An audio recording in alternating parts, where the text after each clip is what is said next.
terrifying story of Amelia the doll. There was this woman who was living in this 100-year-old house. And as beautiful as the house was, there was this very dark energy coming from it, and she thought it was caused by the doll that she bought. The doll was named Amelia, and she was made in 1994. And what's incredibly creepy is that when the woman first bought the doll, her eyes were blue. And everything was fine for years, but one day the doll's eyes turned this bright green. It basically just happened overnight without any explanation. And that is when weird things started happening in the house. She got woken up every night by a crying baby, and she'd walk around the house and wouldn't be able to find any source of the sound. She would also hear doors slamming and her floor creaking. It always sounded like someone was walking towards her bedroom. So she had some paranormal investigators come to her house, and they immediately found out that it was the doll causing all these problems. If you're ever walking and hear a sound behind you, look up, for it might be the Gashadokuru.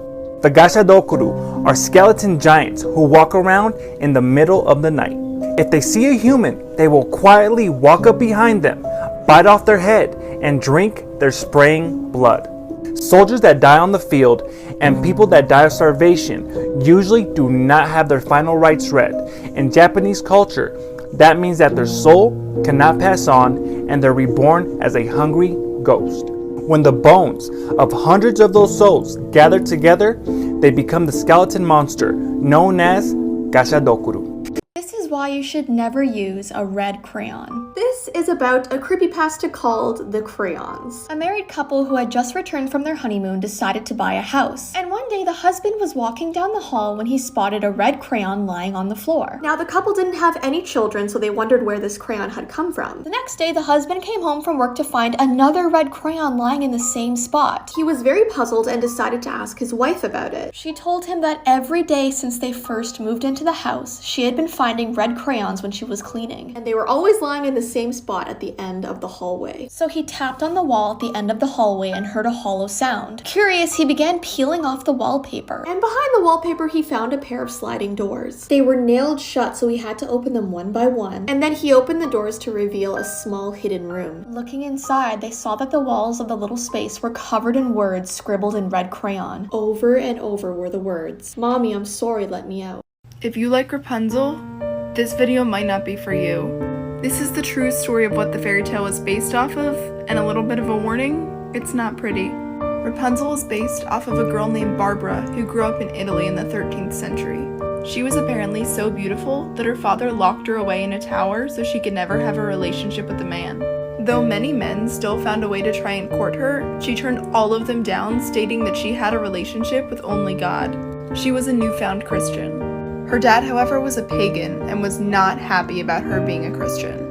When her father found out, he pulled a sword on her and told her if he ever saw her praying again, she would regret it.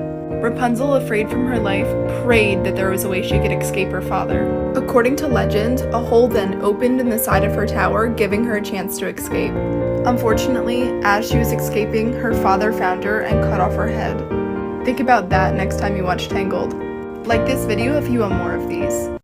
There is a creepy lost episode of Barney that a father swears he caught his kids watching. One day he was looking at the TV guide when he saw that it said a lost episode of Barney was gonna air at 7 p.m. He asked his kids if they wanted to watch, and they said yes. They all sat down to watch it, and the theme song started playing, but something wasn't right about it. It almost sounded like the song was being whispered. The episode started as it usually did, the kids holding the Barney doll that suddenly comes to life. But when Barney started talking, he sounded slightly weird. It sounded like two people were talking at once. His normal voice and one that sounded darker and scarier. And suddenly he said, "Hi kids, today I'm going to talk to you about death." So one of the kids asked him, "Barney, what's death?" He then chuckled and said, "This is." With his face suddenly turning angry, his teeth growing long, and then he eats the child. And then he proceeds to chase all the other children around, trying to eat them throughout the rest of the episode. And then at the very end of the episode, he sang the I Love You song as if nothing happened.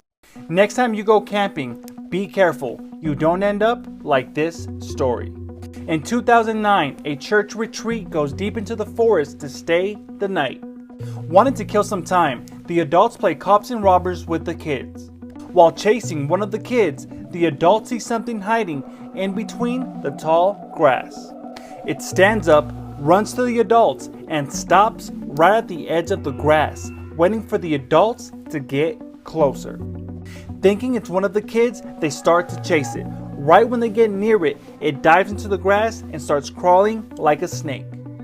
It starts climbing the tree, looks at them with these deep red eyes, and lets out a deep, horrific screech. The adults start to run, and they never look back. You know there are true stories of people who found Coraline-like doors in their own houses? Except it didn't take them to another world, it took them to places much creepier. In 2015, there was this couple who bought a new house, and they found this tiny secret door disguised in their bookcase. So they were super intrigued and even excited. They were thinking maybe it would lead them to some hidden treasure or money. But as they were going through the passageway, they found a note that read, "If you're reading this, then you found the secret room." But instead of something exciting, it said, "It's filled with black mold." The walls inside this secret room were covered. There was so much of it that the previous owner and his children were constantly getting sick from it. So the couple immediately packed their things, left the house, making sure to sue the agent who sold them the mold-infested house in the first place.